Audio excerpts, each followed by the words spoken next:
I should have been more specific about a cordless mic, but it'll be fine. I didn't think to specify, but that's on me.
I can go on forever.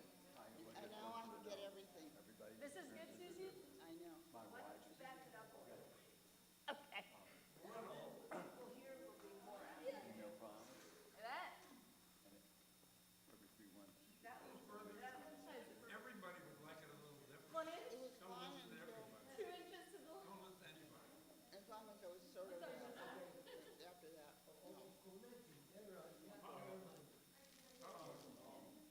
any doctor. I can choose any doctor now. Thank you.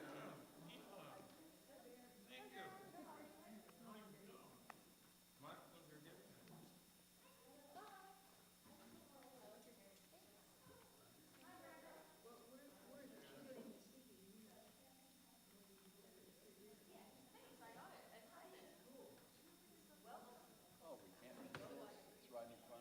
Yeah, it's right through there. You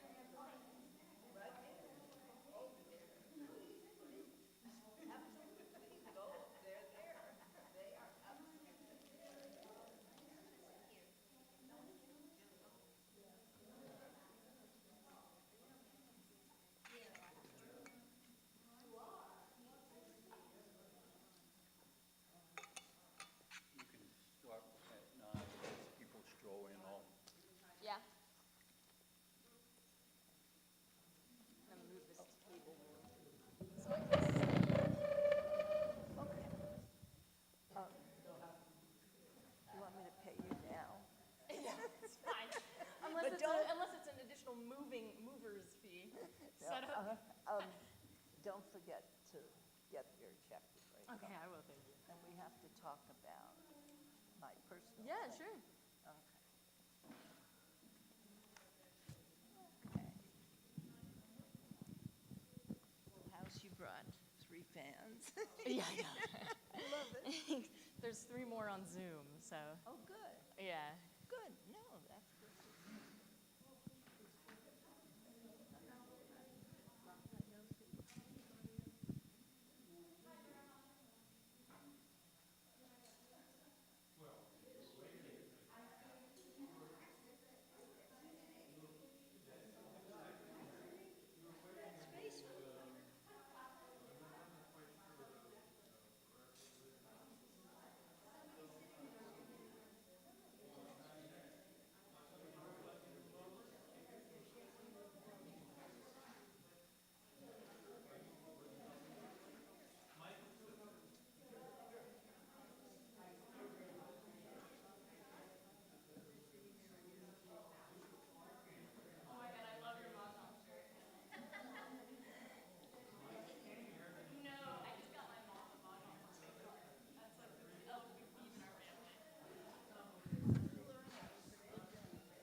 From what I've seen, yeah, it looks fun. I'll get there, I'll get there.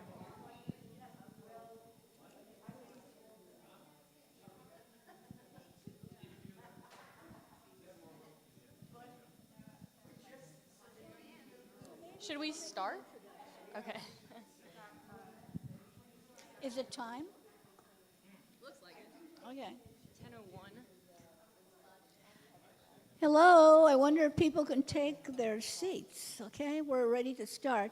You all received an email that Rabbi Goodman is at a funeral this morning, and Sarah Marcus had offered to come here and teach you all about Jewish art. And Sarah is a regular here at Adat Ariel and has worked as a youth director, is that right? And was in Europe, was in England this past summer. So, and her major was art. So she's par excellence teacher this morning. So Sarah Marcus, who happens to be Susie Wozniak's granddaughter. Yay. Thank you. And thank you to everyone who's on Zoom, Aunt Jody, Dad, Mary. So this is a subject that I absolutely love and I think doesn't get a lot of representation, and it's the Jewish artists that lived in the neighborhood of Montparnasse in France, not to be confused with Montmartre. Maybe you guys have heard that about like the Van Gogh and our Impressionists. Well, that's very Belle Epoque, late 19th century. Your Moulin Rouge, this is after World War I. Montparnasse was the place to be. So the School of Paris was used to describe this community of French artists, kind of like when you would say school of for an artist, it means from their studio, not by them. So School of Paris means these people are not from Paris, but Paris is now their home. And I have two. This is called La Riche, and this was an artist complex built by Gustave Eiffel. And this housed all the great artists in the 20th century at one point or another, Jewish or not Jewish. We even have like Robert Delaney, Brancusi, Diego Rivera, but then we have the Jewish ones, Chagall, Max Pechstein, Jacques Lipschitz. We had just all the artists, and then they would all frequent this cafe. So I tried to get pictures from what it would look like at the time. You can tell black and white, it's older. So the majority of the immigrant community were mostly made up of Jews from all over Europe after World War I and, of course, the Russian Revolution. They didn't all just come to the US. The artists, they all came to Paris. And they significantly contributed to the subgenres of modernism at the time, which were Expressionism and Fauvism, Cubism, Surrealism, and, of course, the Bauhaus. And a lot of them, a lot moved to Israel.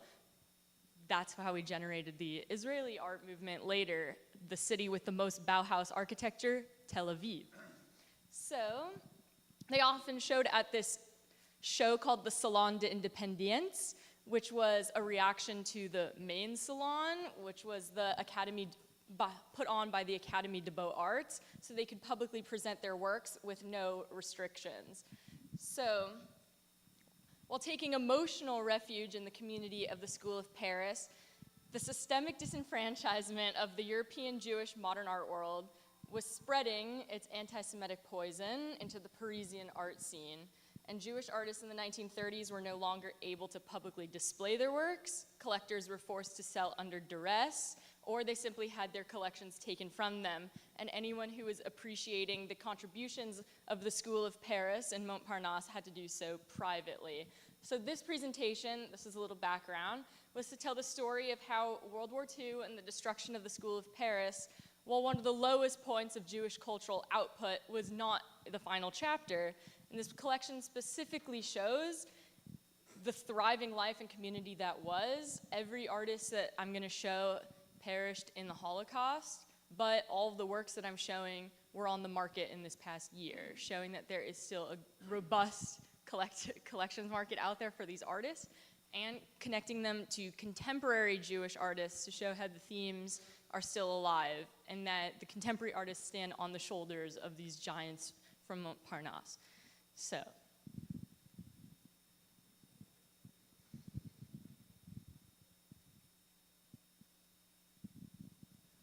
can anyone tell me about what they're seeing in this?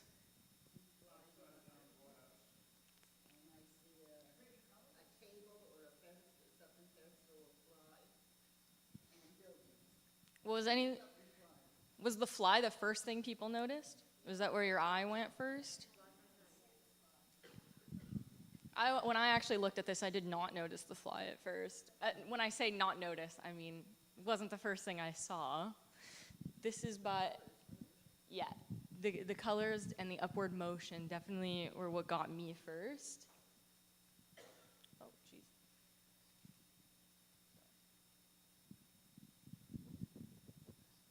This is Louis Marcoussis, born Ludwig Marcus.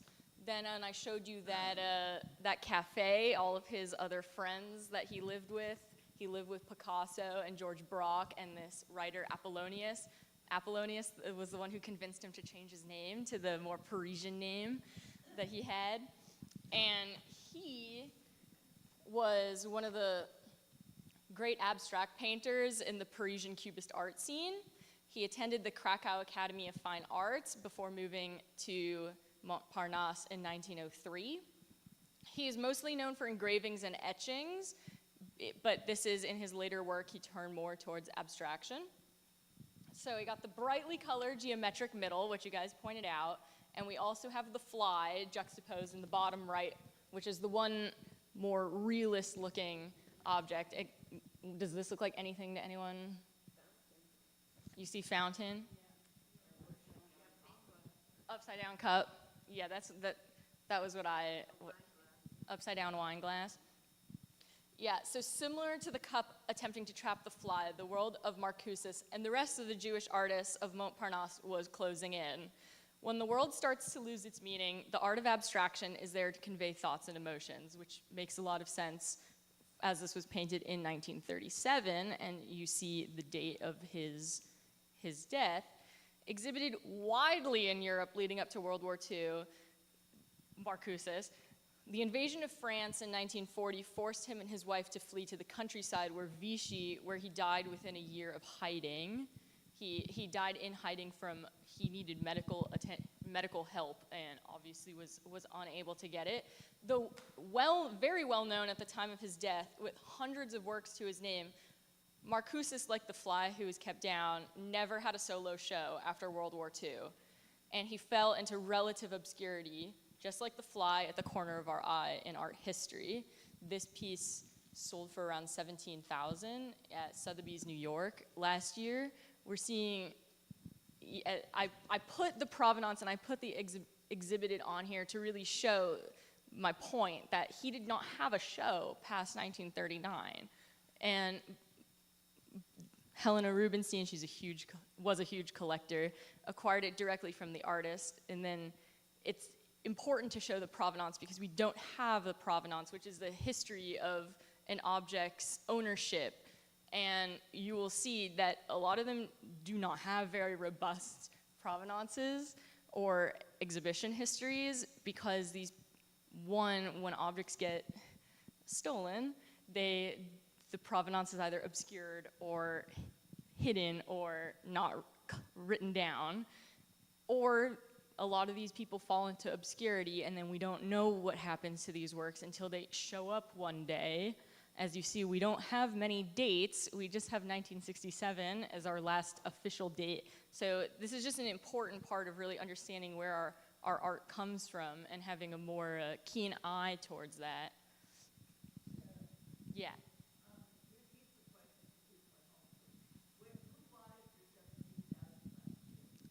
That's undisclosed. But it's Sotheby's, New York. Yeah. None of these are in museums. Yeah, these are all private. Yeah. They're 15 by 18 inches. Yeah, all of these are going to be fairly small works. Zissel? He died in Cousset, France. He died in hiding, not in a concentration camp.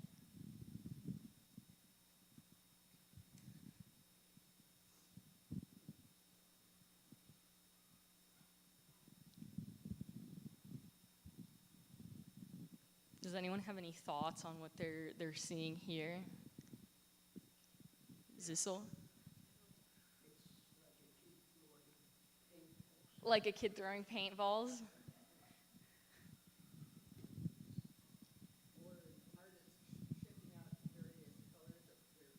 An artist testing out color palettes.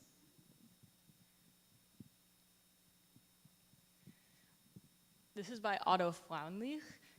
The reason why very, very, very small, and this is because this was a tracing for a stained glass piece that he was going to do. If you guys now see how you can see the stained glass, the little, where the geometric shapes. Yeah, Zissel? Yeah. Having fun. Yeah. A lot of works we see are untitled. A lot of artists like to keep it untitled because it doesn't, especially with abstraction, that way it doesn't skew the viewer's understanding of the piece and allows you to come to your own conclusions.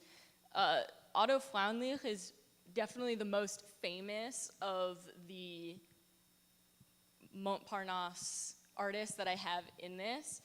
He is considered one of the fathers of the German abstraction movement, and not only did he take part in many exhibitions across Germany, but he was instrumental in bringing the Dadaist movement and abstraction to the forefront of the German art scene, while Bauhaus was very much the leading, yeah.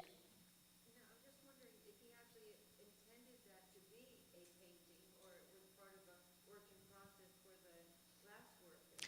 Yeah, this is a trace. This is a trace. Repeat which part? Oh, okay. I got you.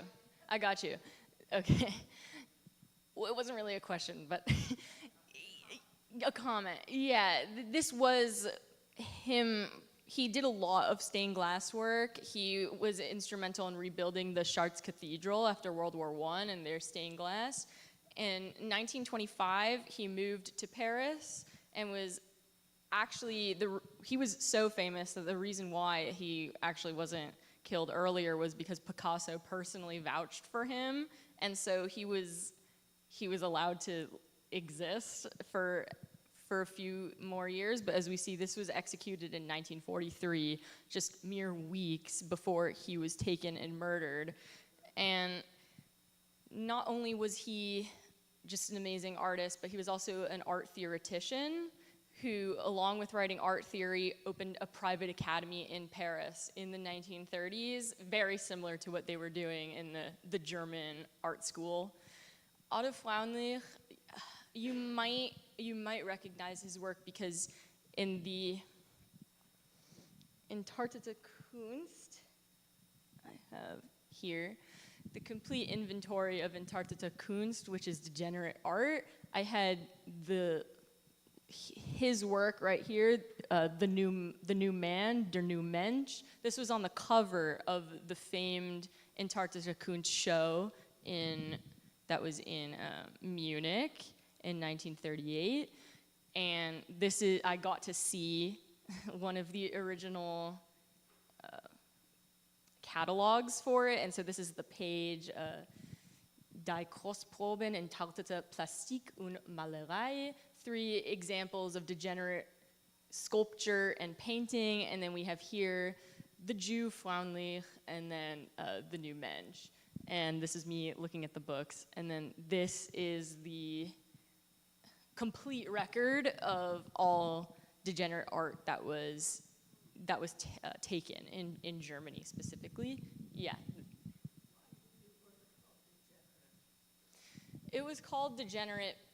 Actually, it was art that the Nazis did not consider to be good art, so they said it was degenerate art. Now, actually, most of the artists were not Jewish. It was mostly a reaction to abstraction, cubism, Fauvism, all the movements that I'm talking about. But this artist was on the cover. So, yes, Melinda. He was everything. Yeah, he was in everything. He was a stained glass too, as we see here, and inspired by a plethora of artistic techniques. And this was I don't want to say, this man was one of the absolute giants of Jewish and German art at this time. And it's really important that we pay attention to him. And I would say that the influence of stained glass at this time in his life, mere weeks before he was arrested, it's an artistic medium historically associated, of course, with religious connotations. And for me, I like to see it as he was reaching for some divine presence in this moment of his life. And I also want to point out that where they sold this, which was the Van Ham Kunstauktion in Cologne, it notes that he died in Lublin. It does not say that he died in Majdanek concentration camp. It just gives us the town, which is, a technique that, of course, auctions want to sell their works. They don't mention negative things. They want it to seem every sentence is fantastic. So it's a common tactic. But also, it is important to know what we are looking at.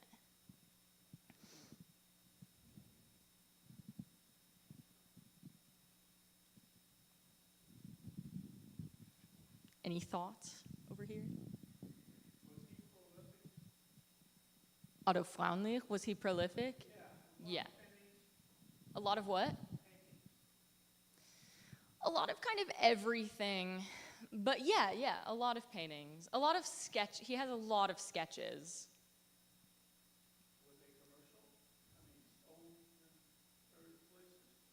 At the time, I would say more so in shows. He had a lot of works in a lot of shows.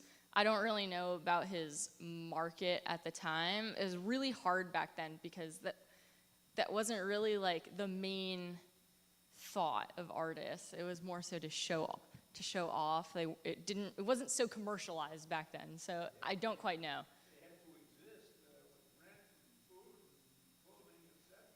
Yeah, that's true. I mean, to know that he was surviving as an artist, he must have been selling his works, but I don't know about his market at the time. So this is by Joel Shapiro, who just passed away this summer. Yeah, he is a sculptor. Casein is a compound that you mix with pigment to get the colors that he wanted. It's just a technique. His father was the chief of medical services at Camp Wolters in Texas during World War II, treating German POWs, which was I can only imagine what that shaped in a young Joel Shapiro's mind. But he worked at the Jewish Museum in New York, polishing silver and installing exhibitions. So he was really around Jewish works and Jewish themes. Now, you might look at an abstract sculpture and be like, okay, how does this connect to Judaism at all? Well, he likes to work in wood, and for him, wood has a powerful metaphorical meaning for him, but also in Judaism. As we know, the tree of life is described as, which is our Torah, and using trees as metaphors for life and for learning and for upliftingness is very big in Judaism. And so he likes to use wood. And he also, this color blue is known as Shapiro blue. It is his own color. And he associates blue with being the opposite of red and black, which he purposefully thought for the colors of the Nazi flag. So he likes to use blue a lot because he sees blue as the opposite to destruction and tyranny and sees it as more of a Jewish color. So he likes to work in minimalism and abstraction. As you can see, this is not a large piece, 21 by 10 by 8.5 inches. Obviously, it looks larger on our screen, but this is a pretty small, intimate object. And that intimacy is something that is usually unusual in sculpture. Usually we think of an absolutely giant sculpture, abstract, we don't know what it is, but this helps us create a more of an intimate relationship with the piece.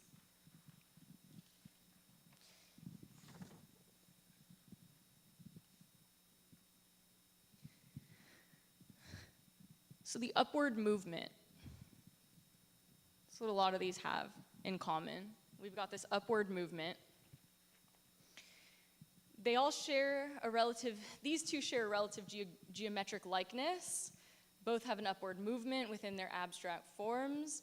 Unfortunately, the uplifting nature of Shapiro does not quite correspond to the other two. Did not quite have the same happy endings as Shapiro did. Flaunly too turned towards the heavenly realm to find answers that would not come, similar to Marcuse in La Grande Mouche, or The Big Fly. The darker themes spotlight these artists at the height of their influences. Their lives were taken from this world. And I like to put it with Joel Shapiro because it shows that Jewish art, abstract art, managed to not only survive World War II, but come back even stronger in our contemporary world. Here the blue fly is relegated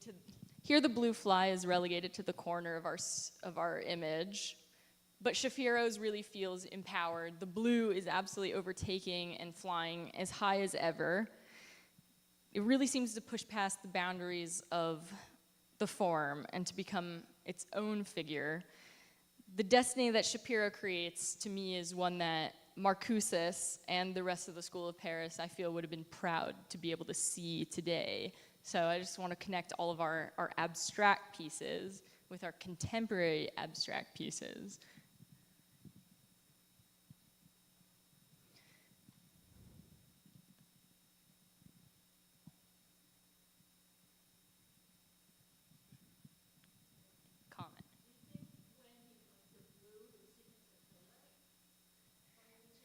It's possible. He actually had a.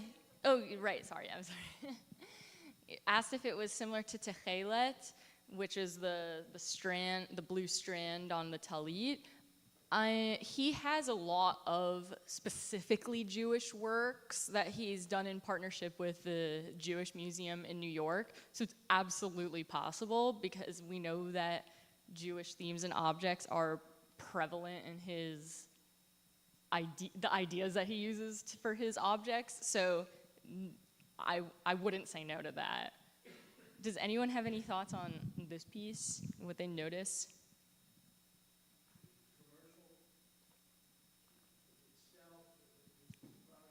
All of these pieces have been sold in the last year. Mm-hmm. These have all been sold on the market this year in 6 different countries combined. This happens to be one, yeah. This happens to be a pencil sketch. Yeah.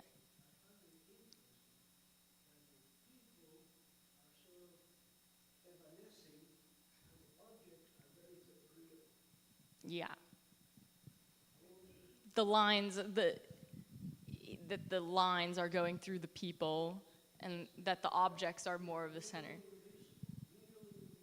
Mm-hmm.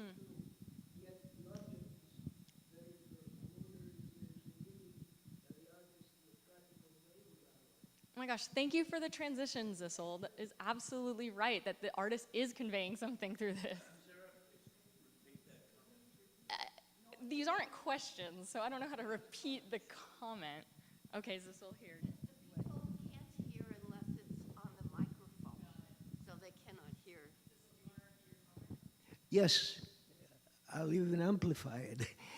I found it very interesting that the people in the tracing are see-through, evanescing, whereas the bench, which is an inanimate object, is very real.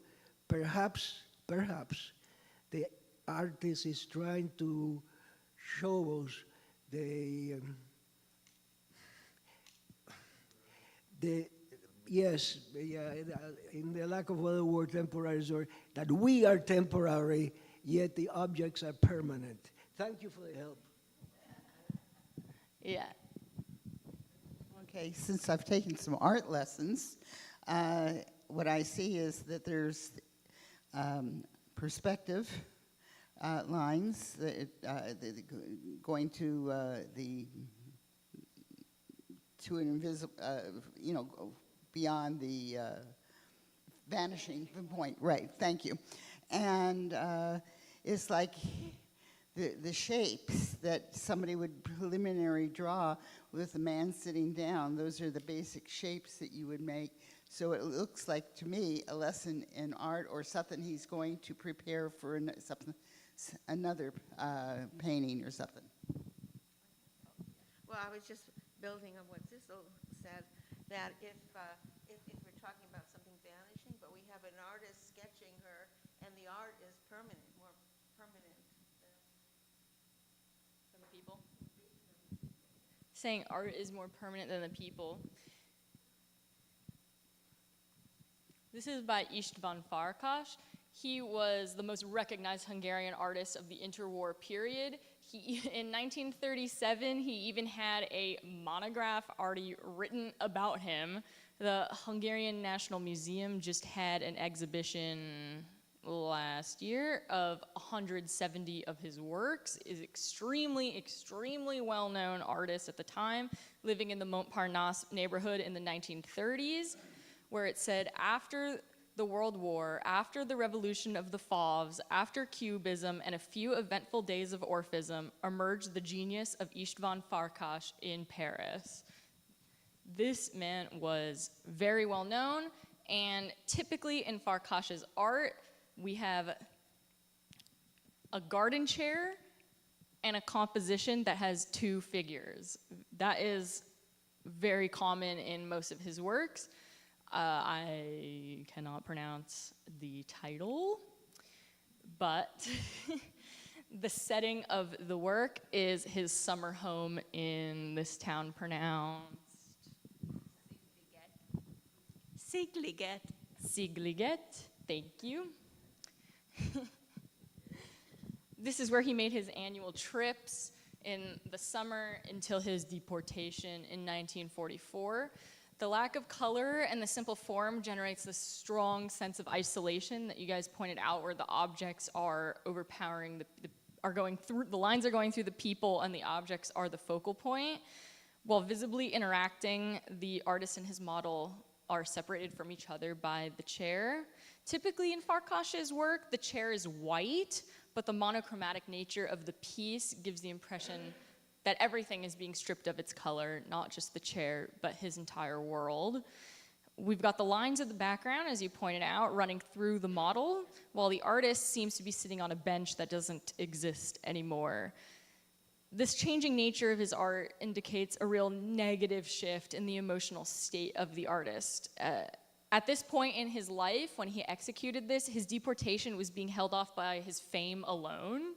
He, as I said, the most famed artist in Hungary, so he knew that at any moment that can change for him, and I too would be in a state of emotional distress if the systemic erasure and separation of me from society was persisting, and it makes sense that that was being depicted in his otherwise conventional genres and subjects. Again, this is a small piece. Most of his pieces on paper are around this size.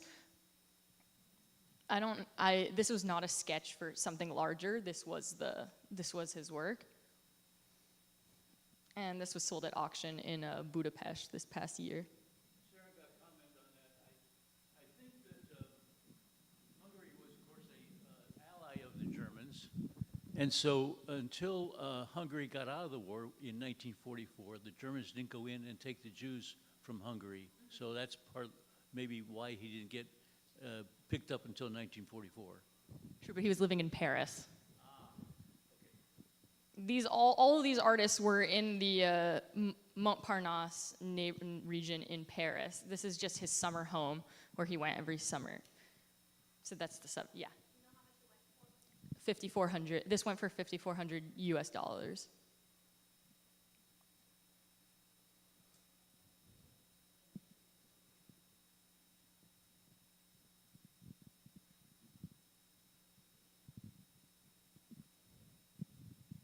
We have any thoughts on this one?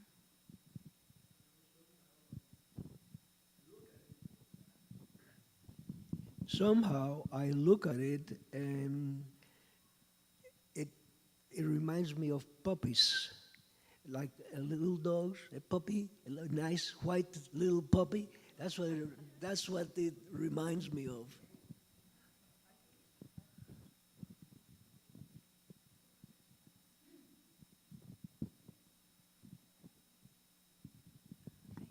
Looks to me like springtime, and it's happy, and it's green, and it's growing new things, and it's the happiest piece I've seen so far. Gotta put some happy stuff in there. Just that it's going up again.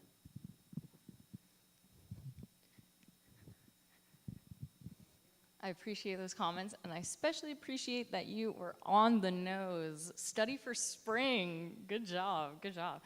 Alex Katz, he's been one of the most exhibited American artists in the 20th and 21st century, inspired by how light shapes our view of the natural world. Katz has spent the past decade, I would say, particularly focused on flowers and foliage with bright monochrome backgrounds. This is from his show Spring. So he has pieces that are all like this. Again, a fairly small piece, but he does have pieces of all sizes. His parents were Russian immigrants, and his mother was a Yiddish theater actress in the Lower East Side. The fleetingness of nature, as you guys pointed out, we've got very wispy flowers going on here, delicate and wispy, and that blend into this bold yellow canvas. Very little structure. We're not seeing stems, And we don't see any integrity of the plant further than the two leaves. So these flowers could really be blowing in the wind. They could be attached to something. We only know that they're existing in this particular moment. His whole philosophy is he likes to capture the sensation of feeling and sensation of seeing, where he makes a sketch of what he remembers in the moment, then he goes out, he makes another sketch, and then he paints from memory. So the result is this composition that represents both reality, emotion, and memory. And again, when we point to Jewish artists, when we look at the colors of them, this sad beige is showing the sinking into one's identity, whereas the bold yellow, usually, as we know, yellow is associated with the plight of the Jewish people, with the yellow stars being the recognition, the identifying marker that they were forced to wear. But I see these two as a foil, where Cats is showing the viewer that hope is not lost. Beauty can be found, beauty can overcome, can exist within the yellow, can be seen through the yellow, and can live with yellow. And that the flowers don't know how much time they have before the seasons change, but Cats allows them to perennially exist and persist all within their springtime glory. The total immersion, to me, I would say, is there's no horizon, and what you mentioned about the natural world lifting up, I think is an ode to living, in my opinion, and I think that this is a really strong message that Farkash would have loved to be able to see. And this goes for around a 20 grand, by the way.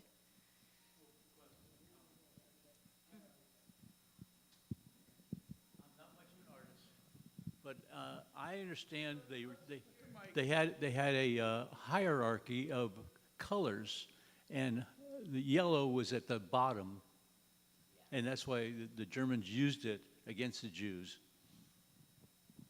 Yeah, it's true. Yellow is at the bottom, art historically, because it was one of the easiest pigments to make. So if you look at old Renaissance images, usually a lower woman was wearing a yellow dress.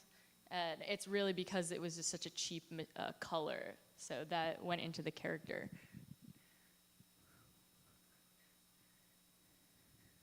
What do we see here?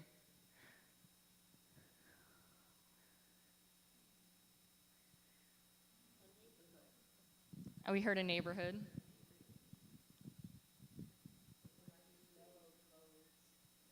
The white and God. 1 second. Yeah, I tripped on it. Yeah, I know.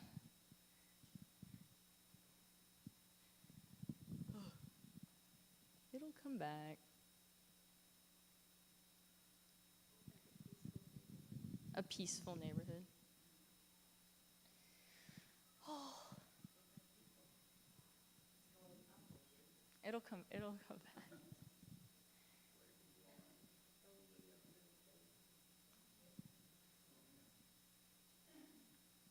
Begging. Okay, let's try again. Sorry, guys.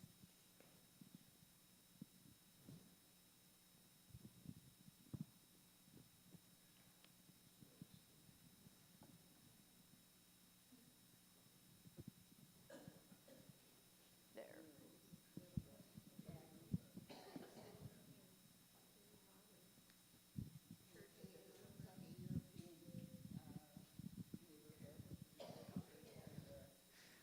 I'm hearing European neighborhood. I'm hearing colors. I'm hearing upward motion again. A church in the background. Upper class. Early fall. Looks European. I heard that it's empty. Yeah. Small town. Peaceful. Blue skies. Yeah, no people. shadows. Yes, this is one of my absolute favorites because it is everything you're saying, but it is absolutely uncanny to me.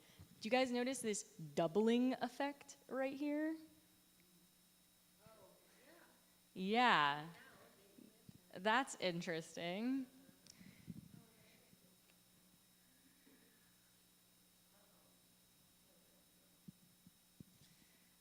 Abraham Weinbaum moved to Montparnasse, also graduating from the Academy of Art in Krakow in 1910. He was a highly academic painter, often exhibited at the Parisian salons, also the Salon d'Independence that I mentioned before. A lot of these artists participated in, rejecting the Beaux Arts salon. This urban landscape is typical of Weinbaum's work. He often painted exactly what you guys talked about, but not all is right. We have that doubling effect between the two main trees, which creates this unnatural image. Moreover, it's not an essay. The lack of figures that you guys mentioned, it's an eerie stillness to this. There's no movement at all going on in this piece. Not a breeze, not a sense of movement. Everything is stone cold still. This town looks completely abandoned, in my opinion. To me, this really gives off a sense of unease because everything looks perfect. We've got the flora, the trees look great, the perfectly blue sky, but I can't even imagine a bird chirping in this scene. The neighborhood of Montparnasse would have looked exactly like this during World War II, as all artists, but especially the Jewish artists, were forced to flee and abandon their former lives. When the war started, Weinbaum actually joined the French army before, well, we know what happened there. He fled to Marseille with his family, eventually being deported to the death camp Sobibor.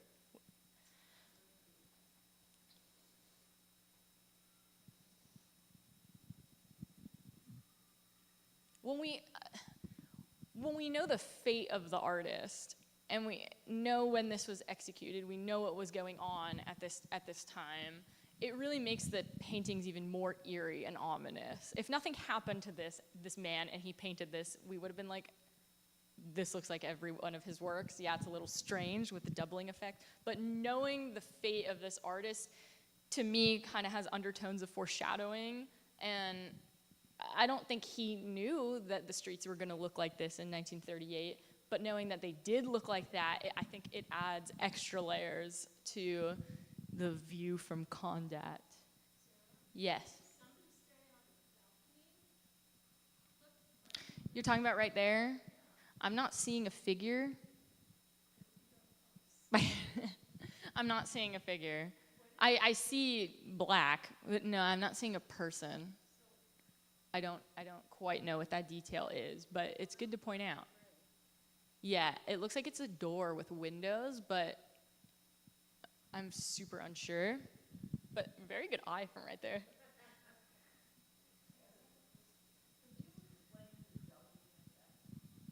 Yeah, so if you see right here, you see a line that's going right through where he's made this tree almost twice, and this wall also twice.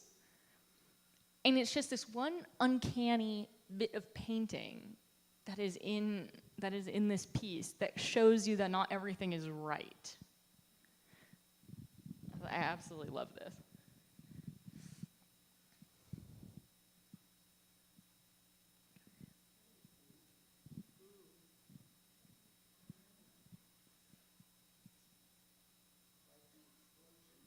Like an explosion.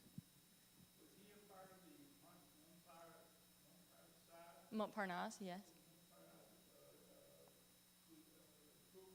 Yeah. All of these interwar artists were living in Montparnasse at this time.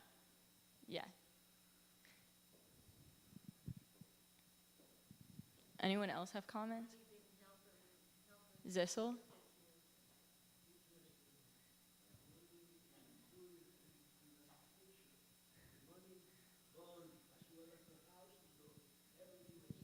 Everything is going, money is exploding.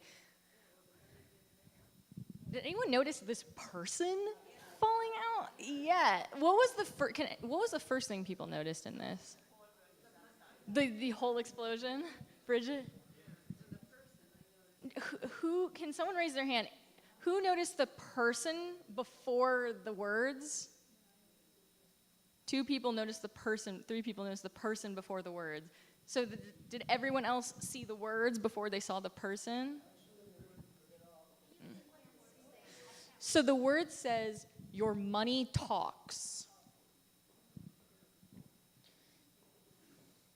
This is Barbara Kruger. She's exceptionally famous in our contemporary time. I like to see this work as maybe the aftermath of the previous one. But for the past 4 decades, Barbara Kruger has been cleverly combining text with powerful images to create collages as she puts the type paper on top of the photograph. And she uses this to challenge viewers to critically engage with social issues. Yes, Susie? I'll repeat the question. I can't get it over there. I don't know. Okay, so this lady from Jersey, Brooklyn, later dates, they couldn't have been in Montparnasse in 1927. Correct. These are contemporary artists. Okay, but I thought this whole thing was about... No, so this whole thing is connecting artists from Montparnasse to contemporary artists today. So Barbara Kruger is a contemporary artist. I just have them interspersed to show that it's not too different. Like their narratives should be seen together. So in this work, Barbara Kruger is establishing a relationship with our viewer by stating, "Your money talks." When we see this in conjunction with the violent destruction of the house, I think we read the destruction of the house completely differently because we try and make it make sense with the text. And why I see this as completely Jewish is that in Judaism, we persistently are taught to question. Always question why. Why is it that your money talks? Why is it that your money talks has to do with the destruction of this house? What is this photo that she took and then put your money talks on top of it? Is money the reason that this house is getting destroyed? What is it? And her works, I think, are so Jewish in that way because every one of her works is just why, and I love that. Zissel, you had a thought. I thought that this expression, the whole thing, the whole painting, the explosion, the man falling out, that all of that is a picture of the Depression.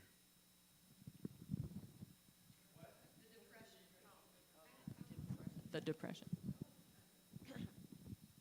Now, she worked in multimedia, and so I'm wondering what, the explosion is a photograph, and then the picture of the man falling is a separate picture? This is one photo. What she put on top were the words. Okay, so she actually was at a place where she could see the man falling out of this exploding house? Wow. Or it was staged. Or it was staged for her image. I do not know. This is what she did with her works. And So we don't know. no, we don't. She doesn't really talk. She never would really talk about how she just wanted to present us with the provocation. Yeah, with the image. Something like this usually goes for around 30,000. Yeah. I have to point something out that I see is this looks like a nose and this looks like a mouth to me. This looks like a nose. Oh, I'm sorry. I can't. Let me just stand back. This looks like a nose and this looks like a mouth. An open mouth. So the house is talking. That's what I love about these, because there's so much to see. Yeah, the eye that you would point out. I like seeing Kruger's as the aftermath to Weinbaum. I would say, as I'm holding my breath looking at that one, we have the giant explosion of Barbara Kruger, that the ensuing force that her image is, I think, is a jarring contrast.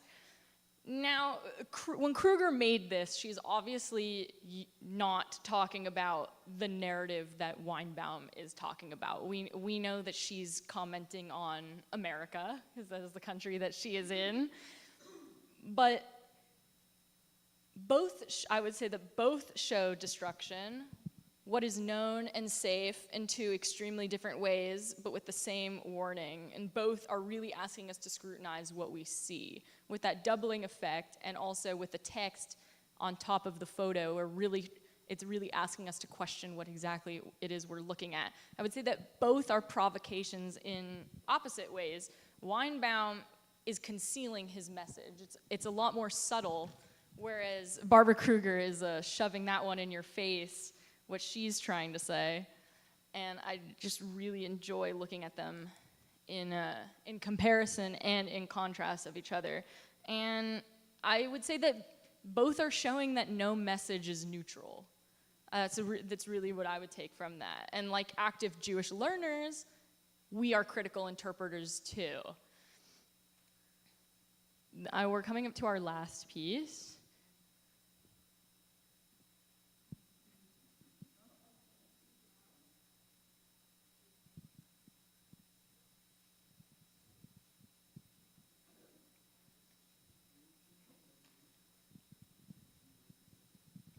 Any thoughts? First thoughts? It says aging woman, artist, Jew. Everyone would see who she really was. And it's hard to see, but this around her arm is actually a line from the Talmud, which I'll tell after. It's in English, but it's a line.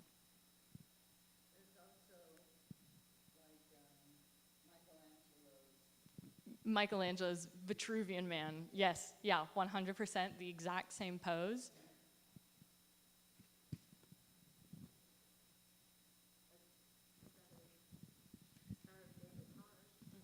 This is also one of the most well-known contemporary artists, Judy Chicago. She's one of the most important and recognized artists of the past 50 years, a pioneer of feminist art movements. You might remember the Dinner Party, which is her big work. We've got what you guys mentioned, the vibrant color. I thought someone mentioned the colors. Vibrant colors, even bolder depictions, and I feel like it's pretty emotionally compelling. So the print from the Talmud says, "Old age is to winter, whereas to the learned is the season of harvest."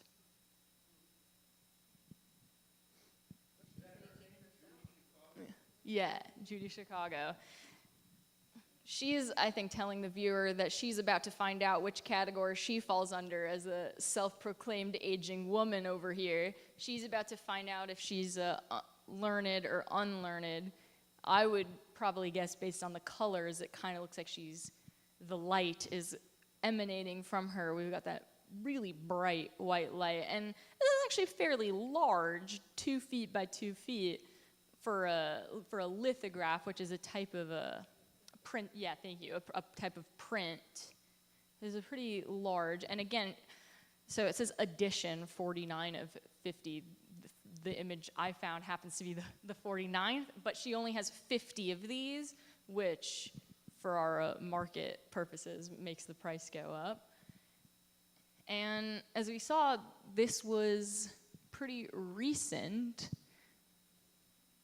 So she is really questioning her age and her Judaism and her femininity in this moment of time. And I would say that the Jewish part of her is defining her other features, because we have that line from the Talmud, even though she does mention Jew last, and aging woman and artist she puts first, but I'm pretty sure And I would interpret that as those are the first things people are going to know about Judy Chicago. I think the Jewish part isn't an outwardly facing part of her. Yeah, you have a question. Oh, yeah. Say it again in the microphone. It looks like a hamsa. The aura.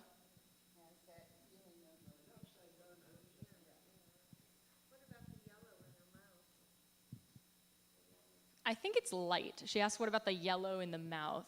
I couldn't discern that it was I couldn't discern it. I don't think it's an image. I think it's light.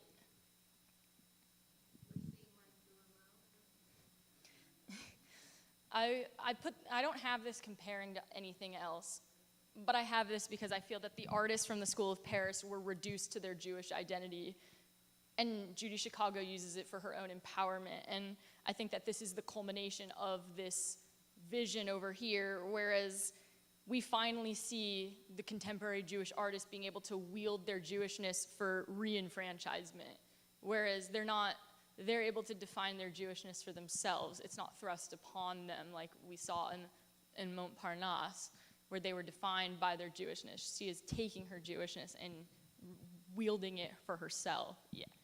No, I'm just looking a little closer at that, and I have a question, really, because from the Star of David, she's got this, looks like some kind of thing hanging down, and then there's red coming from the bottom of that. So I'm wondering if you have any. What do you think? Well, I'm thinking of menstrual blood or something from the bottom, but. She said menstrual blood coming out from the bottom. How I feel, maybe outside she looks like an old woman, but in her heart she's Jewish. With the mug and everything. I really like that interpretation because it's true. That's something you carry within you, and whereas on you is the woman and the aging and what people can see. Yeah. I'm looking at it from a mystical perspective. I think a little bit of the Sefirot, because you've got like that middle line down her, and then the colors around her look like what we call the concept of the surrounding light, which is the idea that each of us can glow outwards if our spirit is pure and good intentions, and we try to work on being a positive person in the world. So then we have like this glow outside that's partly a relationship between the divine and ourselves. I really like that because I think this is what she is saying, and that she's finding out if she falls under the learned or the unlearned as she comes into her own. I see the red on the bottom between her legs as heat, and that she's sensual, and she might be old, but she's still alive and sensual. I'd say that definitely fits Judy's personality. Perhaps some of it is really factual, because there are people who claim that there is a glow around us humans that some people see, others do not see. And I think the yellow, in comparison to the red, that yellow is that halo that we emanate. I like that. I actually think at this point in her life, she looks like a man. And I see that, the Hebrew writing on the arms, it looks like hair. And her hairstyle, I think she looks like a man. So I don't know if she's, it says everyone would see who she really was. Maybe she's, gay or lesbian or something.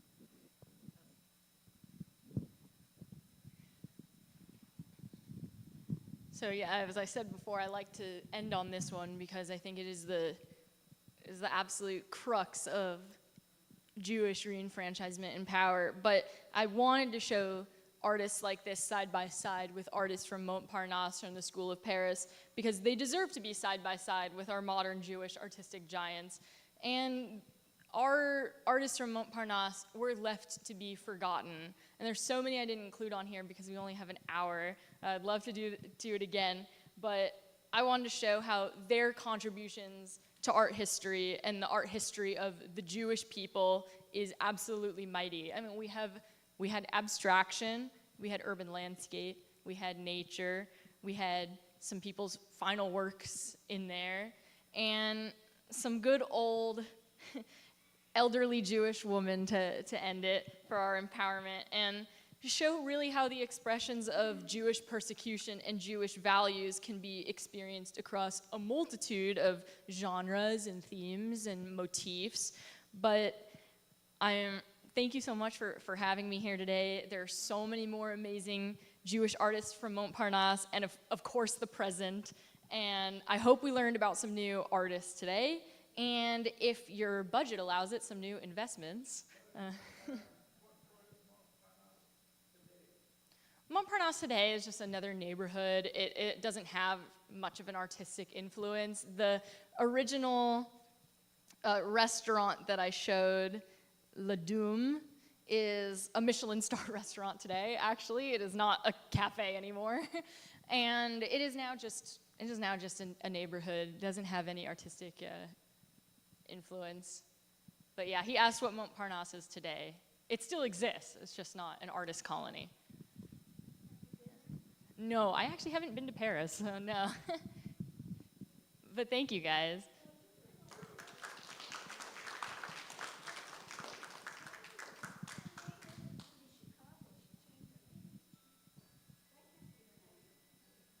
Oh, she changed her name to Judy Chicago. Oh, yes, I don't remember what it is, but you're right. Her last name was not, she was not born Chicago. Yeah, you're right.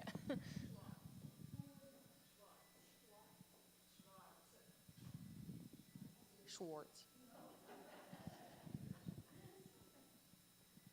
Could you help me set up the line? Okay.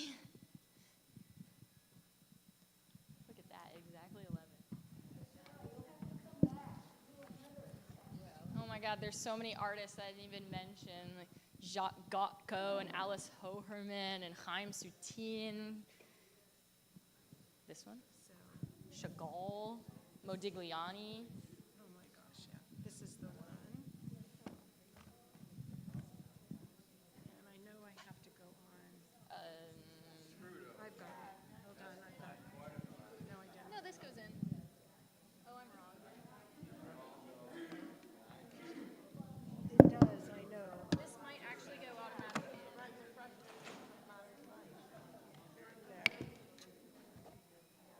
Nah. It's a different one. Here you go. It automatically plugs in. We have the same thing that Montparnasse is called Greenwich Village. You're not wrong. I mean, half of these artists are from, half of the contemporary ones are from New York.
This is very frustrating. It's okay, it's okay. I just want to share that something's very frustrating, which is I have couple of videos that I wanted to be able to show you today, but it's not showing up on the screen no matter what I do. So the only thing that I can do is to basically hold up my computer. So if you want to get somewhere where you can see, I'd very much like you to be able to see and hear what we're going to learn today. So before we say the blessing for learning, I want to let you know that we are going to take a journey with Christopher Columbus today. And one of the reasons that I'm doing that is that our next pirate, who's very important as well, is from a later date than the dates of the Inquisition. And so I thought that it would be a good idea today to really talk about Columbus, and not only Columbus, but the people who sailed with Columbus. Pardon? Okay, so let's do the blessing for learning. Baruch atah Adonai Eloheinu melech haolam asher kidshanu b'mitzvotav v'tzivanu la'asok b'divrei Torah. Oh, can you? Well, I will try. So this is... It's hooked up? It's hooked up, but it's...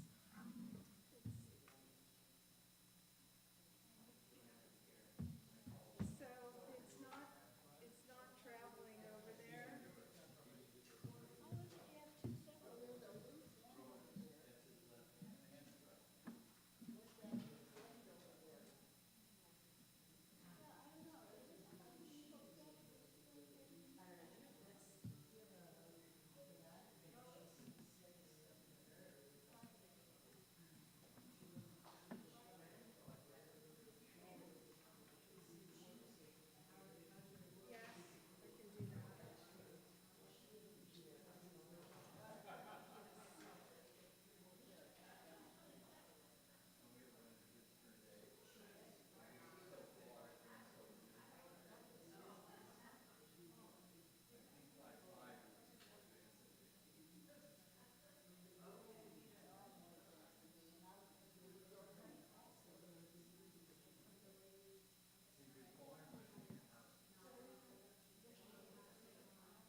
I wish my husband were here. He would be able to figure it out.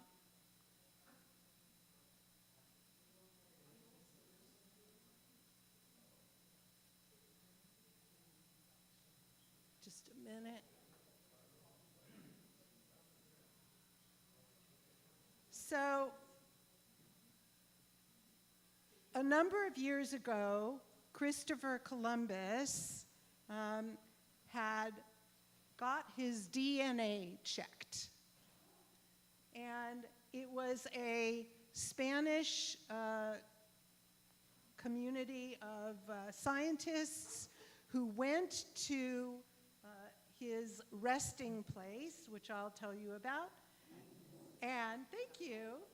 And in his resting place, they were able to get enough of his body. It looks like a thumb to me. And they were able to test it.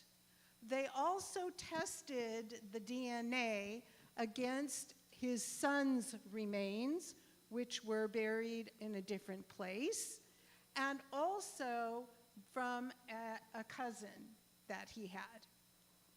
What they discovered in Spain doing the DNA, oh, he's just sitting there like that, you don't have to worry about it, is that the DNA from the maternal part of Columbus's DNA check was Jewish.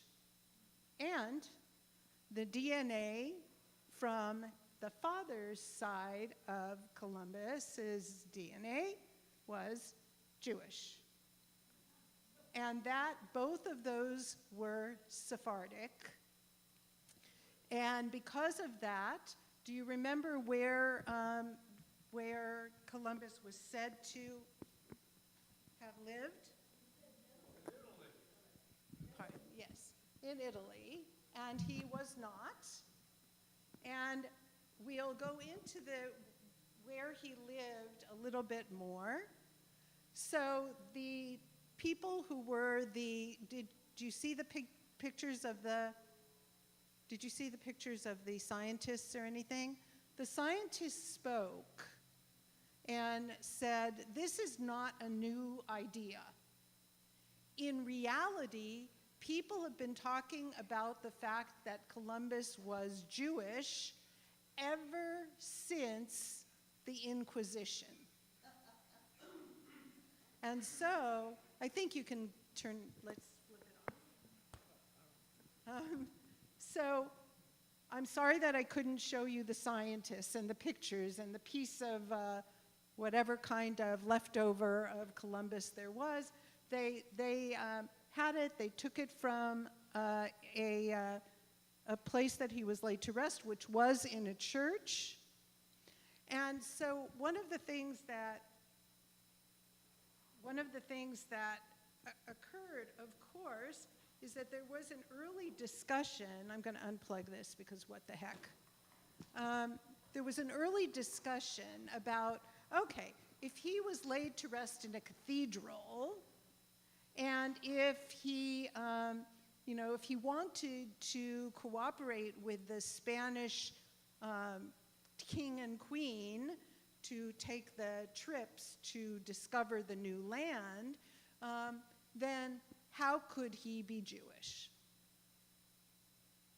However, the DNA test that was able to be done obviously says something different. So the interesting thing about that is something that you already know, because we've been looking at all these pirates and all the things about the Inquisition. So a lot of people didn't understand. He's laid to rest in a cathedral. His name got turned into Christopher Columbus, but it wasn't. It was Cristo Colon.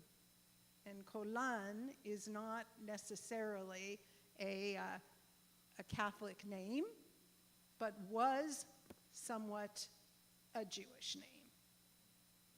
So why was he buried in a cathedral?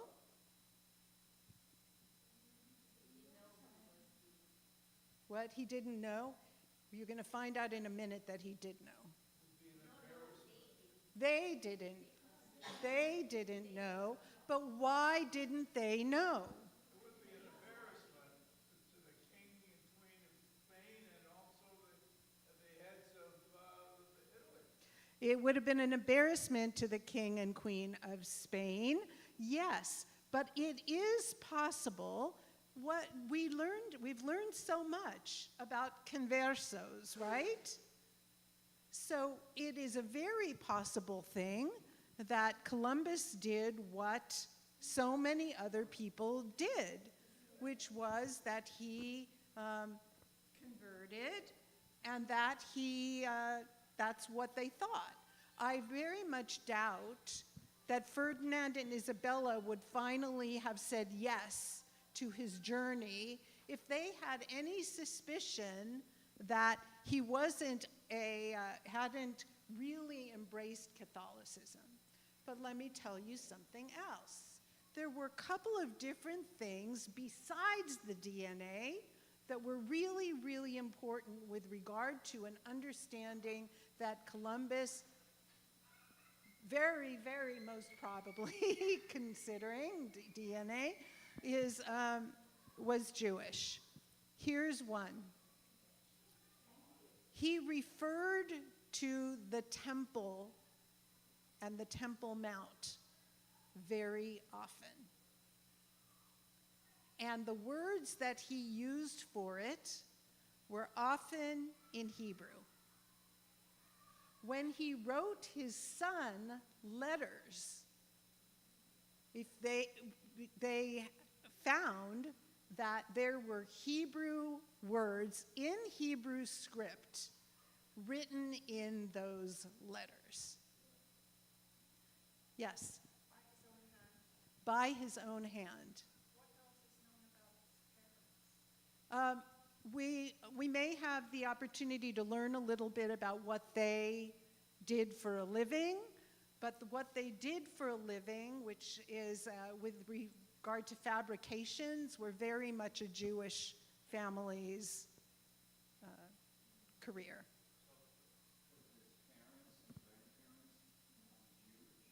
Well, if you get in DNA that his mother was Jewish and his father was Jewish, then one must imagine that the people before that were indeed also Jewish. So here's where the problem comes up. The problem comes up not because the DNA is not clear. The scientists who did this were very clear. They didn't have a lot of DNA, and I'm sorry that you didn't get to see the pictures of the little amount of DNA that they have, but they had.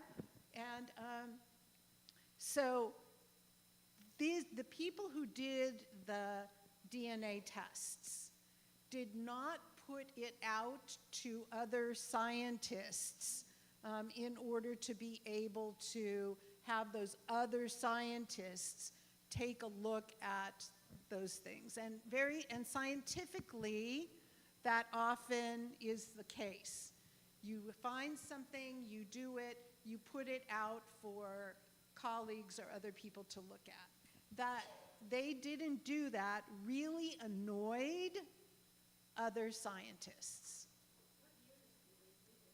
It isn't that long ago. It's maybe 2009, 2000. It's not that long ago. There was actually, you could probably look at it, there was a Spanish documentary that came up, and I think that you can watch the whole documentary if you want to go home and look at it. You just look up Christopher Columbus Jewish video, and it'll come up for you. So even though you couldn't see it here, they're not very long, but they're very interesting.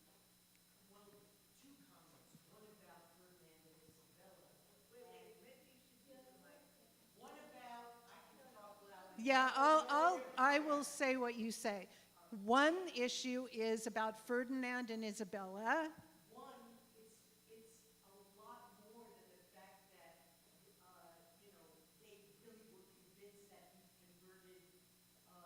It's not about the fact that they were really convinced that he converted.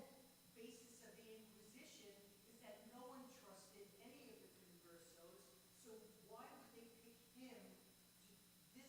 So there are a lot of things that make it clear that nobody really believed or trusted the people who were conversos. Not quite the case, and you'll hear about a few people today. The other thing is about the scientists. It's not just that other scientists would get annoyed that they didn't show their work.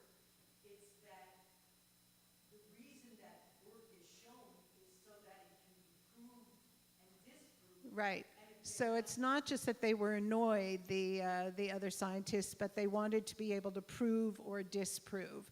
I don't know where the documentation is now, but I get the feeling from what I read that after that initial point where they were annoyed, that all the material is out there to take a look at this particular point. I may have said this thing before, but historically, at least I've read in certain texts, that Ferdinand and Isabella had a joint responsibility in running Spain, okay? But Isabella was a diehard Catholic. Ferdinand was a little more lenient, and there's some speculation that he may have had some Jewish ancestry. So, and Ferdinand took care of the exterior, which means that Ferdinand was able to bring on board people to do the exploration. So even if Columbus, if he had known or speculated that he was Jewish, it wouldn't have mattered to him because of his own background. I know. I think they should do DNA on Ferdinand, to be honest. Yes, Cecil. I cannot pull it all the way to you. So I can either repeat it or you can come. It's a little bit more firm than hearsay. Columbus had a very close relationship with his confessor, who was a priest. And the fact that the priest was backing him, and they were very, very together friendly. Gave him access to the Catholic monarchs of Spain, and nobody was questioning his not being passing for not Jew because the confessor was backing him. Folks, I want to move forward a little bit in a minute. So there are two people who would like to say something. I have not read anything about the priest who was his confessor, but I do have other things to share, and thank you for, so 1, 2. Simon Wiesenthal wrote a book called Ships of Hope, I think it was called. Anyway, in it he said that Columbus would put BH on his letters, Baruch Hashem, and he also was funded largely by the Jewish community because of the expulsion was going to happen, and they wanted him to go to, they thought about going to India, and that's why his, Luis de Torres was his translator, could translate those languages. It's amazing. I don't have to be teaching this class. See you in a couple months.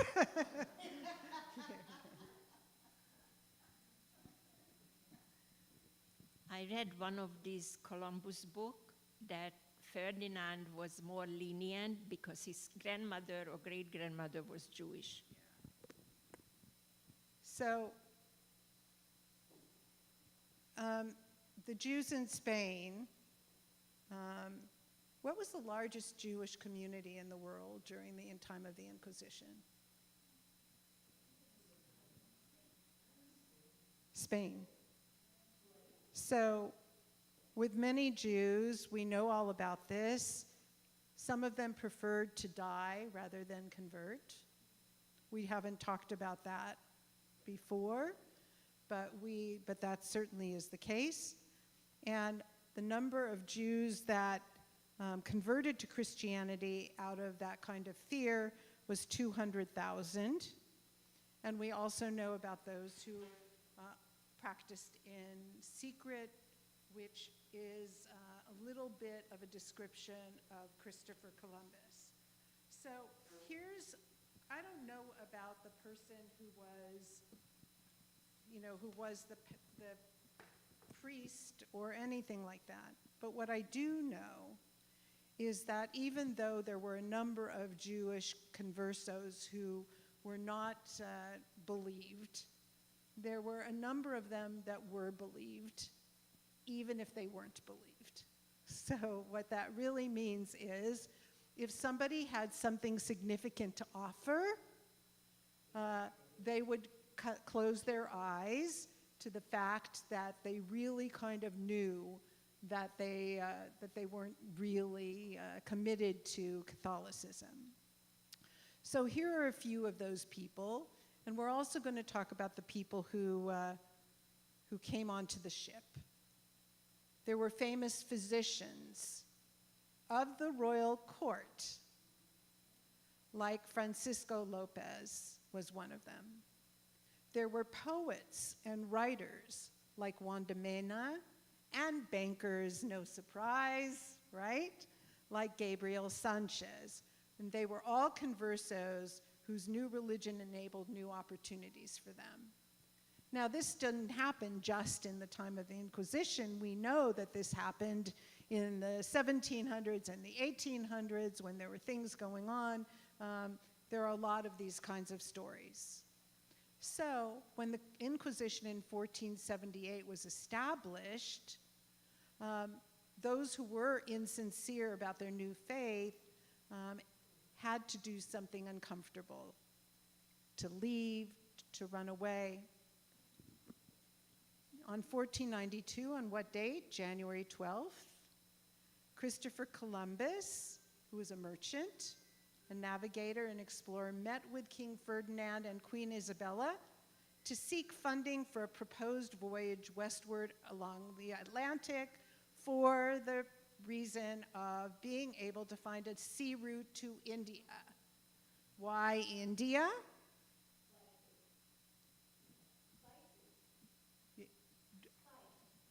Yeah. Silk trade. Yes. Spices. Anything else? Probably, I don't know. Okay, so what? What?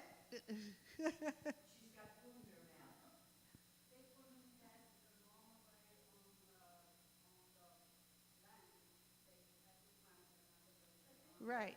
So,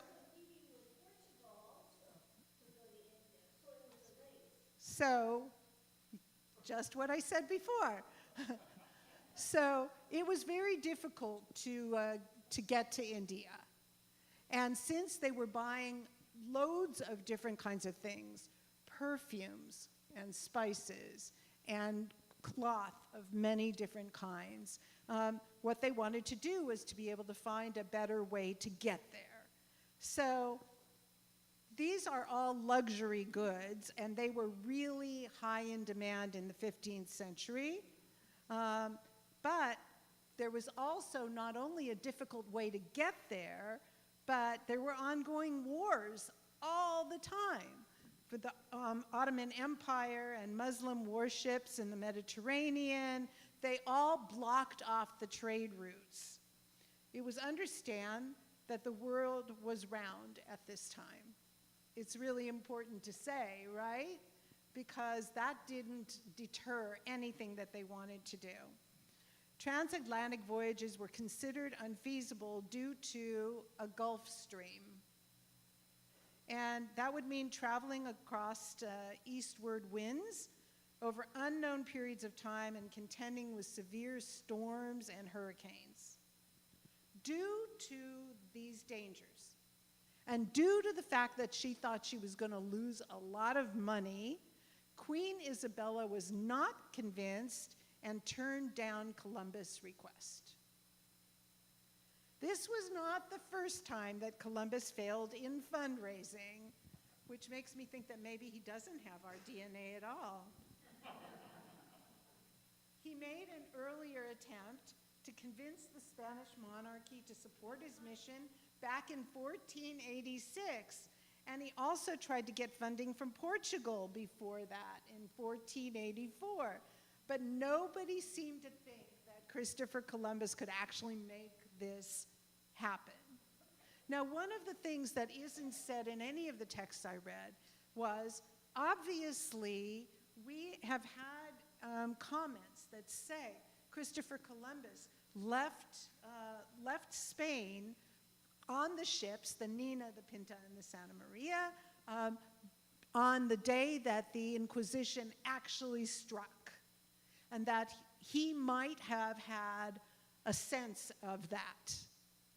Probably not, because he tried so many times to be able to get the money and the assistance that didn't work, that had nothing to do with the beginning of the Inquisition. So as much as we want to give him credit for that, probably isn't the case. So he left the meeting feeling really upset. He gave up on the Iberian Peninsula and thought to seek support in other European powers. Further rejections by other countries may have convinced Columbus to give up on this dream, and thus the New World would never have been discovered until sometime later in history by somebody else. But on that day, when he was turned down, a converso of Jewish origin by the name of Louis de Santangel, yeah, intervened to change the course of history. Seriously, if this man, this Jewish converso, had not come forward to Isabel, everything would have been different about where we're sitting, like ultimately where we're sitting. Columbus was on his way to France when a converso of Jewish origin, that guy, Louis de Santangel, intervened to change the course of history. He was the royal treasurer, and he had a considerable degree of influence and personal relationships with both the king and queen. He advised Isabella that Spain would lose out on a major opportunity for fame and glory if Columbus was going to be successful somewhere else. He also gave Isabella a lot of money, which is something that a lot of Jews and throughout time have had to do, even when we were establishing the United States of America. So that's another class altogether. Yes. He was a businessman.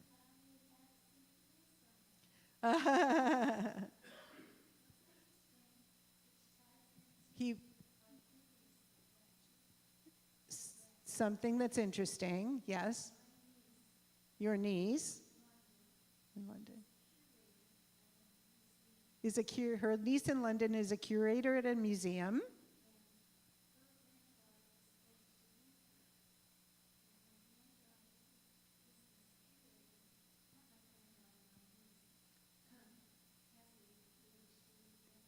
And that niece has a PhD in what? Art history. Ah, that would have been nice. Oh. So, yes, Cecil.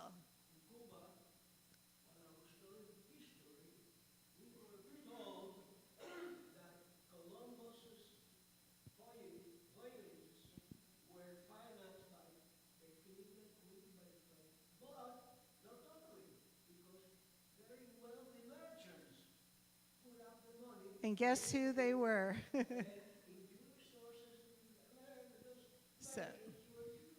So in Cuba, where Cecil heard about this, it was clearly said that it wasn't just the King and Queen of Spain who paid for this, it was merchants of different kinds.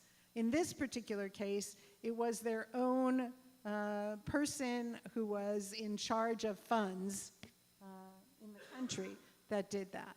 So,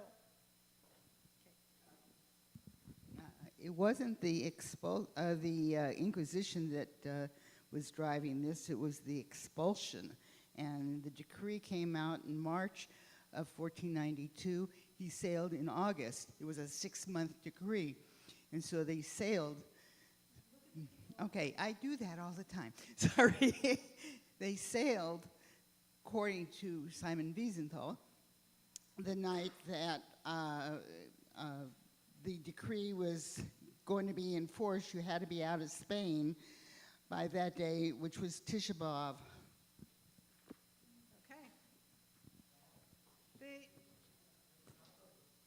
I don't know anything about what the Simon Wiesenthal Center put out. Oh, his own. Okay, so I don't know. I think that one of the things that we have to be really clear about is that there are many, many things written, and many. What I noticed as I was preparing for these classes, and I had to be very careful about it, is that people say all sorts of things, but they're not always something that can be backed up. So.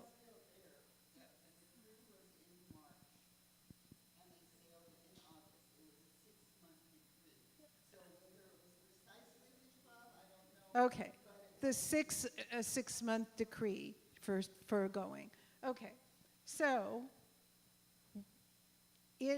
what they did was they literally called Columbus back to the palace and said, okay, you can go ahead and do this. And so what do you think that Saint-Genel's motivation was in helping Columbus to the effect that he was willing to contribute large sums of money from his own pocket? 1, 2.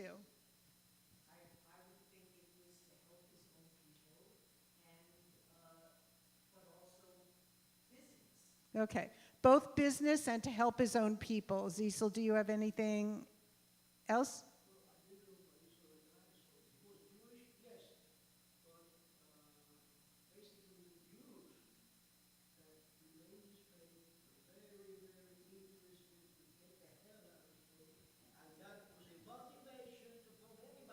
Okay, so he was helping his people, and that helped with motivation of getting people out.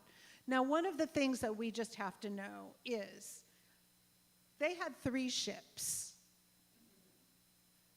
We could imagine in our minds that on those 3 ships were a large number of Jews who wanted to escape Spain. Not actually the case.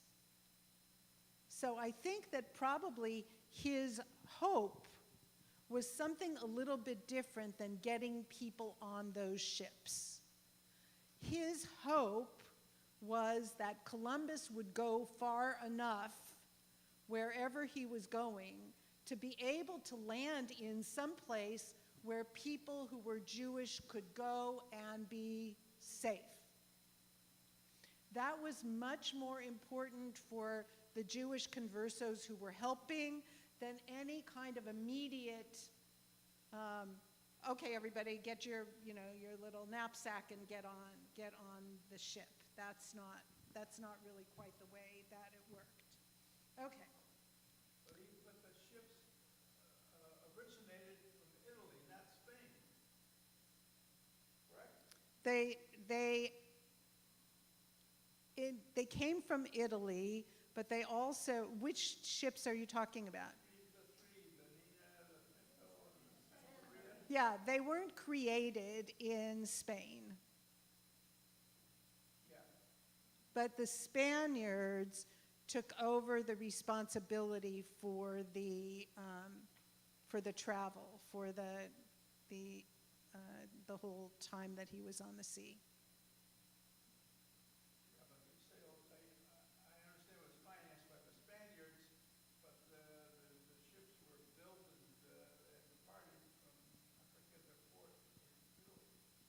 Did they? I don't know that.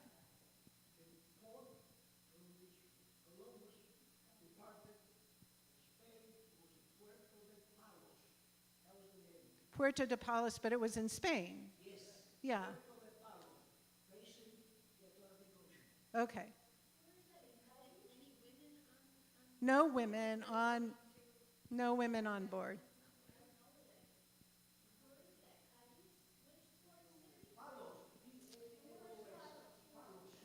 All right. Okay. Okay, guys. Okay, guys. I'm glad that you want to have this conversation, but I also want to go on a little bit further. Santangelo might have looked outwardly Christian, but his heart was still Jewish. Rumors circulated of a coming decree to force the remaining Jewish population to choose once again between conversion or expulsion. So that's why he sent them out to find another place for Jews to live. On March 31st, 1492, the Alhambra Decree was signed that brought the practice of Judaism to a swift end in the Spanish kingdom, as you know. And Jews were only given 4 months to choose between Christian life in Spain or Jewish life in exile. At the same time, the Jewish population was doing what many Jews have had to do over time. They were trying to sell their properties, to collect their debts, and to search for migration routes. Columbus was recruiting sailors and crewmen for his upcoming voyage, and it's no surprise that there were several conversos that saw that voyage as a means to get out of Spain. Among the 90 crewmen of Spaniards and Moors, there were also a few people of Jewish origin. They included 2 experienced sailors, Rodrigo de Triana and Alfonso de la Calle, a physician, Maestra Bernal, a surgeon by the name of Marco, and Queen Isabella's personal inspector, Rodrigo Sanchez de Segovia. Probably the most high-profile Jew on board, who had recently converted to Christianity by force, was Luis de Torres, an interpreter for the governor of Murcia. As a result of his knowledge of Hebrew, Arabic, Aramaic, and other languages, Columbus had him on board because he thought his linguistic skills would be useful in communicating. So Columbus thought that he was going different places than he ended up. I think that we all know that if we learned any American history. So he's looking for India, and he ends up where? Yes. So, pardon? And the Caribbean. Yes. Cuba as well.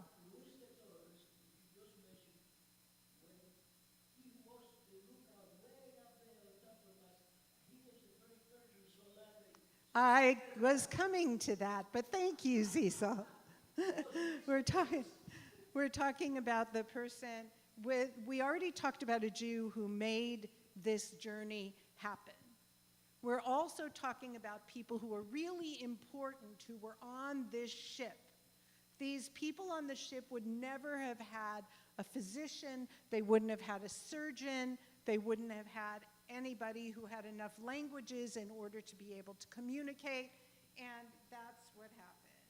So now I'm going to just cut to the chase and say once again that, okay, so they got on to, I just want to share this part. So Columbus thought that when they arrived in Cuba that he was in China. And from the shores of northern Cuba, he deployed his Jewish interpreter, Luis de Torres, to move inland and make contact with who he thought would be the emperor of China. he ended up reaching a village of 1,000 inhabitants who had never encountered a European before and treated him as a divine being, Luis de Torres. This wouldn't be the first time a Jew was worshipped as a god. It was in this village that Torres was introduced to the concept of smoking tobacco, which he later shared with his Spanish compatriots upon their return to Europe. So we don't like him because he taught people how to smoke. The next island to be discovered became known as Hispaniola, modern-day Haiti and the Dominican Republic. 39 crewmen, including Luis de Torres, settled there. Thus, the first colony in the New World, known as La Navidad, included at least one Jew. So you are absolutely right, Cecil. When they were on a ship, they got into terrible, terrible storms. They couldn't see where they were going, and also they were traveling and traveling and traveling and traveling and never saw land. So they put him up on the top of the ship in order to be the person who might be able to see further, to see whether there was land anywhere. And what he saw on the day that changed everything was a little fire on the island. And he was able to call out and say, I see land, I see land. And that's how... Tierra, tierra, right. Land, land. Thank you, people who have different languages than I can do. So when we come down to it, just to close today, Christopher Columbus has really clear Jewish DNA. Not only he, but his son and other people in their family that they got this from. We know that Columbus wrote in Hebrew in certain of his letters. We know that he was really aware of things like the temple in Jerusalem and called it by a name that it would be called by a Jew. So we know all those things about him.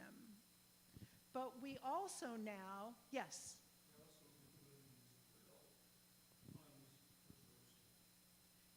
He left in his will funds for Jerusalem. How interesting. Thank you. So where did you get that?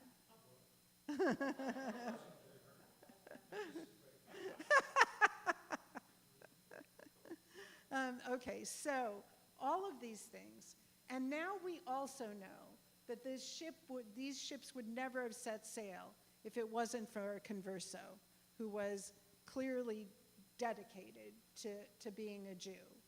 And that many other things that made that a success ultimately were people who were on the ship, no matter how few that they were. You can see what kind of roles they had to play. Yes? I do not know what happened to the remainder of his family. It's not like some of the other people that we were able to trace, that they still have family living in some of those areas. I don't have anything that I've read didn't say anything about where somebody was still in his family. Pardon? He was separated from... No, which actually leads us to understand that potentially, since he was a converso who was very well known and then became very acclaimed, because in Spain they still have Columbus Day every year at the same day, on the same day that we have it in our country, such as it is anymore. So it's very, very possible that the rest of his family made it through the Inquisition and were buried as Jews somewhere, or didn't make it through the Inquisition. I mean, that we don't really have too much information about that. But yes.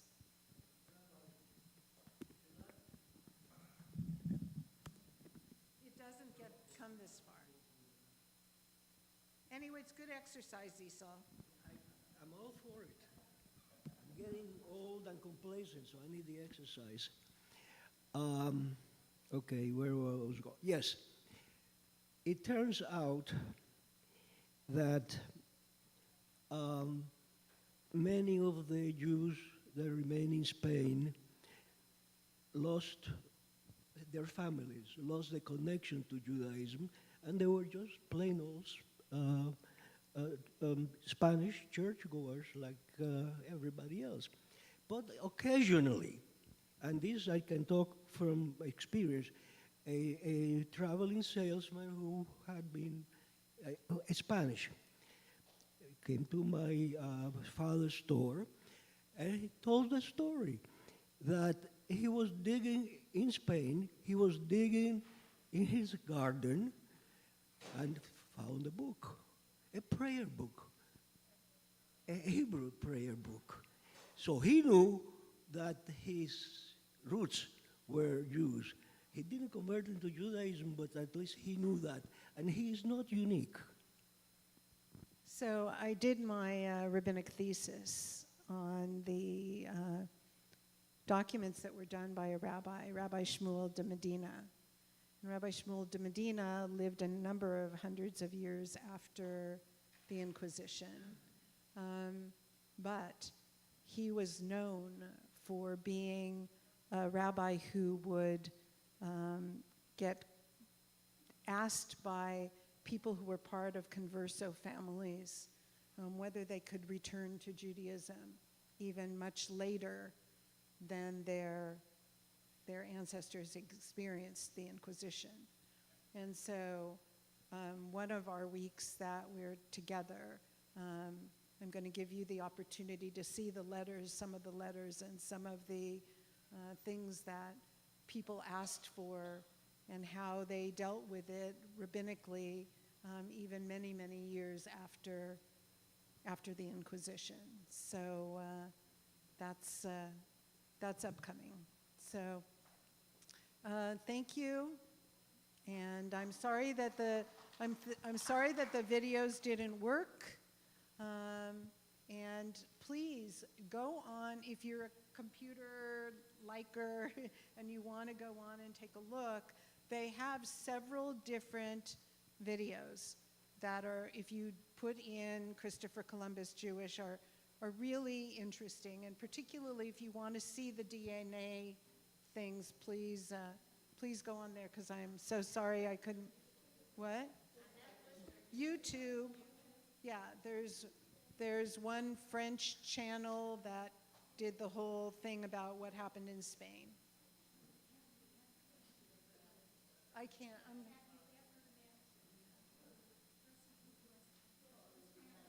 Yes. When I was at Adat Ariel the first time in the 80s, we actually had somebody come to the synagogue who was from New Mexico, who came to teach about the number of people who came from converso families in New Mexico. And that happens in Arizona and a number of other places. But New Mexico had a lot of people like that who were starting to find out that their history was Jewish. In San Jose, when I was there in that area, there was actually an entire synagogue where the rabbi was there for people who came from converso families, who did the re-entry into Jewish life, and they had a whole congregation full of people. So, yes, I have met them, and